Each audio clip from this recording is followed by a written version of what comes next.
నమస్కారం.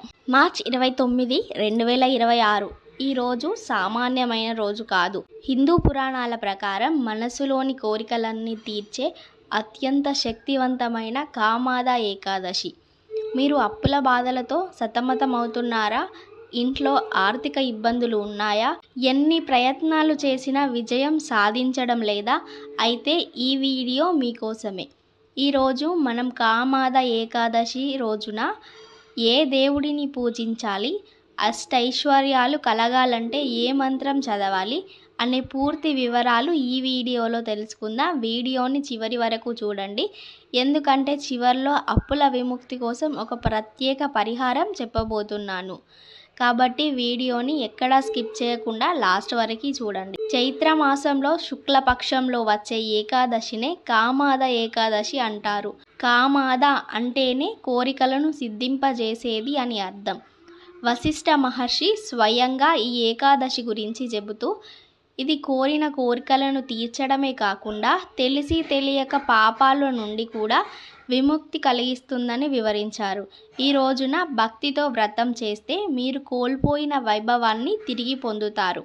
ఈ రోజున మనం శ్రీమన్నారాయణుడిని పూజించాలి. అయితే గుర్తుంచుకోండి, కేవలం విష్ణువును మాత్రమే కాదు, శ్రీ మహాలక్ష్మిని కూడా కలిపి పూజించినప్పుడే మీ ఇంట్లో ధనవర్షం కురుస్తుంది. పూజా విధానం: బ్రహ్మ ముహూర్తంలో అంటే ఉదయాన్నే 4 గంటలకే నిద్రలేచి స్నానం చేయాలి.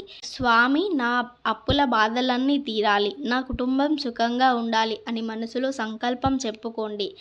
విష్ణుమూర్తి ముందు ఆవు నెయ్యితో దీపం వెలిగించి పసుపు రంగు పూలతో స్వామిని అలంకరించండి. పాయసం లేదా పండ్లను నైవేద్యంగా పెట్టండి. తులసి దళాలు తప్పనిసరిగా స్వామివారికి సమర్పించండి. చాలామంది అడుగుతుంటారు, అప్పుల బాధలు తీరాలంటే ఏం చేయాలి అని. ఈ కామాద ఏకాదశి రోజున ఈ 3 పనులు తప్పకుండా చేయండి. 108 సార్లు ఓం నమో భగవతే వాసుదేవాయ అనే మంత్రాన్ని జపించండి. వీలైతే కనకదార స్తోత్రం లేదా శ్రీ సూక్తం పాటించండి. ఇది లక్ష్మీదేవిని మీ ఇంట్లోకి ఆహ్వానిస్తుంది. ఈ రోజున పేదవారికి పసుపు రంగు వస్త్రాలు లేదా అన్నదానం చేయడం వల్ల మీ జీవితంలో దోషాలు తొలగిపోతాయి.